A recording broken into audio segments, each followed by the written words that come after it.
It was a bright Monday morning when Emily got on the school bus, the sound of her friends laughing in the back seat filling the air. She had a math test she wasn't ready for, but she still smiled. It felt like any other day at Clearwater High School in suburban Ohio. The kind of day that feels like 1,000 more until it doesn't. Emily had just finished her third period history class when the first shot rang out. It was so sudden, so loud, it didn't even register at first. Was it a firecracker? A drill? Her brain couldn't make sense of it, and then another shot. By the time the second shot echoed through the hallways, panic spread like wildfire. Screams filled the corridors. Students started running in every direction, desperate to get away. Emily froze. She could hear her heart pounding, but her body wouldn't move.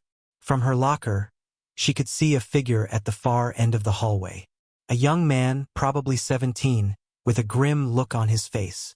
He was holding a weapon, his eyes wide, like a person possessed by a force he couldn't control. Emily recognized him. It was Tyler, a quiet kid from her English class. The boy no one ever noticed.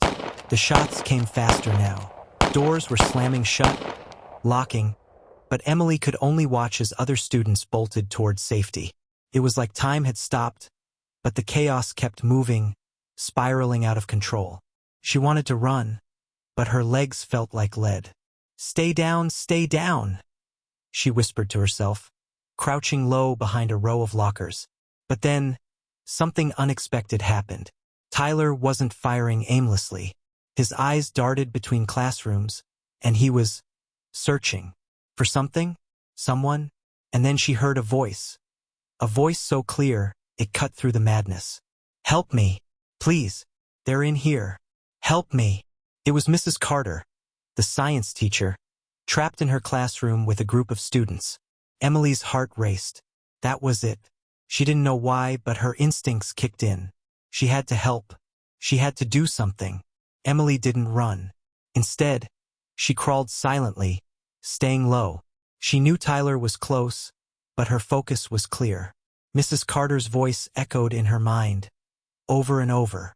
As she reached the classroom door, she peered inside through a crack.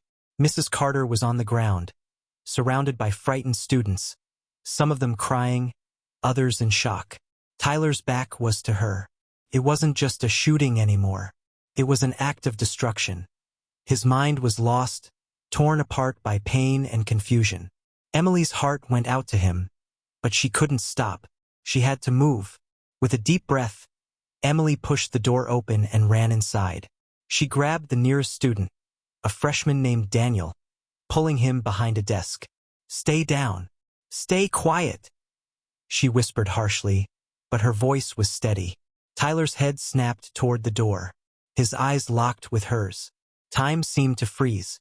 For a moment, there was only the sound of Emily's breath and the echo of Tyler's frantic footsteps. But she didn't run. She didn't scream.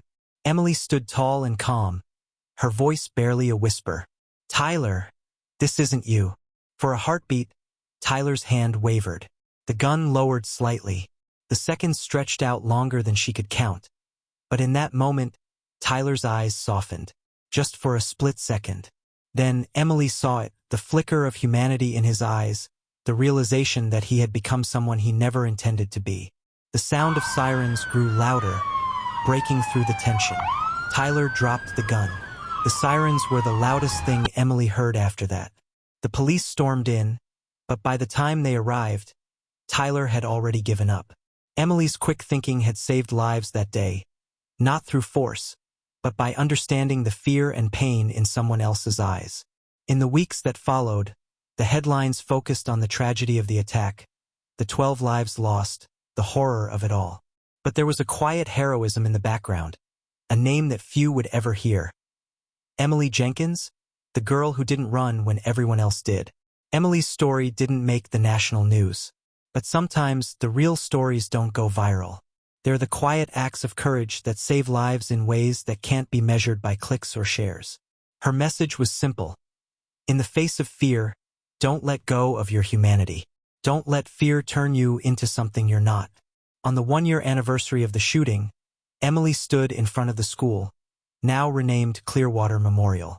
There were flowers, candles, and a large crowd gathered. She didn't say much, but when she took the microphone, the crowd went silent. "We can't change the past," Emily said, "but we can learn from it. We can help each other, not run from each other. We can be the difference. It's on us. It's on all of us." The crowd erupted into applause, but Emily wasn't looking for applause. She was just looking for the courage to live with what she'd done. To know that, in the most terrifying moment of her life, she had been the one to choose empathy over fear. Please like, comment, and subscribe for more. And that Emily knew was worth more than any viral story.